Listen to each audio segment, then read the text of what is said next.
There are various components to your Blogger site that can be altered, and in this section we're going to look at the various components in turn and how to use or edit or alter them to your specifications. So the first thing we're going to look at is changing the favicon.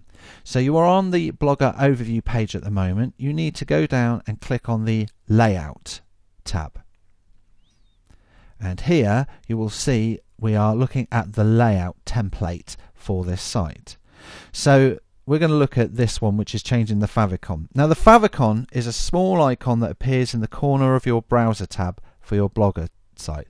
Okay, this is what I'm circling now. That is a favicon.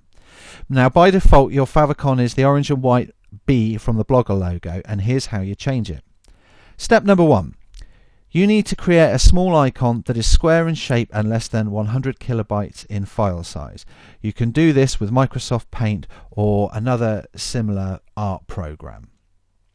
So what we're going to do is open an art program like Microsoft Paint. So I'm going to go over here and create a new paint. The next thing I'm going to do is, because it has to be absolutely square, so I'm going to resize the image so that it is exactly square. 100 by 100 pixels should do it. So I'm going to resize, click pixels, and I'm going to hit 100. I don't want to maintain that aspect ratio. I want it absolutely square. So I'm going to hit OK. Okay, so that's quite small. You might not be able to see that. So I'm just going to drill down, focus down on that. So step number 4, I have to create a simple yet clear image that is consistent with the branding of the rest of the website. Now, for the argument of time and speed, I'm just going to create an image that looks like that. Just a very plain arrow, white arrow on a black background. We'll minimize that back down to that square image. Now remember, as I've mentioned before, step number 5, save the image as a PNG file to your computer. So I'm going to hit save as, and you've got JPEG, BMP, GIF, other formats. I want this one, PNG, because it's going to be a better format. And I'm going to save that as Favicon. Where else? I'm going to save that to the desktop. So that's going to be saved.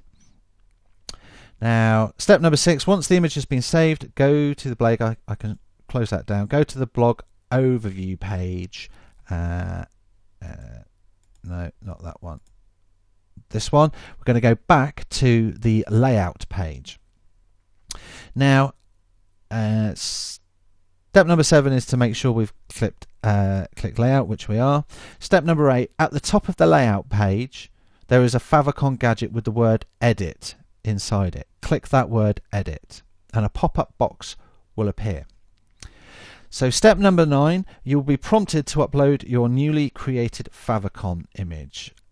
So we're step number 10, we're just going to click browse, find it on the desktop.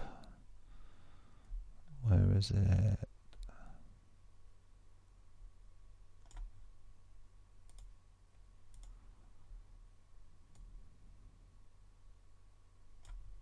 Favicon, there it is, and hit open. And step number 10, click save, and it will automatically close. Now it does take a little while for the favicon image to filter through the system, be uploaded, because it is quite small.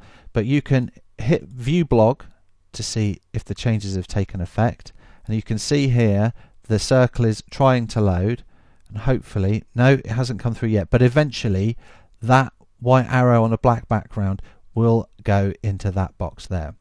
And that is how you edit the favicon logo.